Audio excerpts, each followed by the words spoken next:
మా అమ్మ ఈ కళ్యాణం చూడ్డానికి 30 సంవత్సరాలు పట్టింది. ఇప్పుడు నేను జూపిస్తున్నాను. ఈరోజే కళ్యాణం అని తెలిసిన వెంటనే తొందరగా రెడీ అయిపోయి వెళ్ళిపోయాము. కామాక్షి తాయి సమేత మల్లికార్జున స్వామి కళ్యాణ మహోత్సవం అనమాట.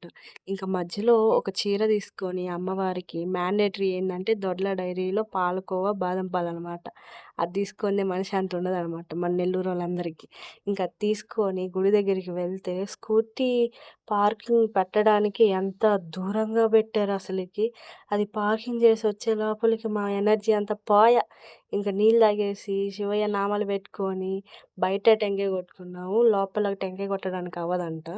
జనాల వల్ల లైవ్ గాని బెట్టున్నారు. ఎక్కడెక్కడో కళ్యాణం చూడ్డానికి జనాలొచ్చున్నారు. అలాగే లోపలికెళ్ళి ఇంక శివయ్యకి అభిషేకం చేసుకొని క్యూలోకెళ్ళాం. క్యూలోకి వెళ్ళామో లేదో అప్పుడే కామాక్షమ్మని, శివయ్యని తీసుకొనొచ్చారు ఊరేగింపులో కళ్యాణ మండపంలోకి తీసుకెళ్ళడానికి. అప్పుడే దర్శనం అయిపోయింది. ఇంక అక్కడి నుంచి మళ్ళీ క్యూలోకి వెళ్ళి దర్శనం చేసుకున్న తర్వాత మళ్ళీ అన్నదానం క్యూలోకెళ్ళినాం. ఇప్పుడు ఏ క్యూలోకెళ్ళినా గానీ మ్యాండేటరీ ఏందంటే చెమటనమాట. ఎవరి చెమట ఎవరికి తగులుతుందో గాని తెలీదు. అంతలా చెమటలు గారిపోతున్నాయి. పైన ఎండ కింద చెప్పులు లేక కింద మాడిపోతున్నాం మేమసలకి అట్లా ఉన్నింది.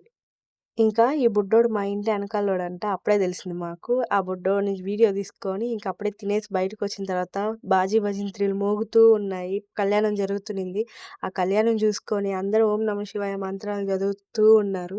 ఆ కళ్యాణం అయిపోయిన తర్వాత ఎవరికి తోచింది వాళ్ళు చదివిస్తూ ఉన్నారు. ఇంక మేము అమ్మవారిని, స్వామివారిని లోపలికి తీసుకెళ్ళిపోయిన తర్వాత తలంబ్రాలు అందరికి పంచుతూ ఉన్నారు. అంతే ఈ వీడియో. బాయ్.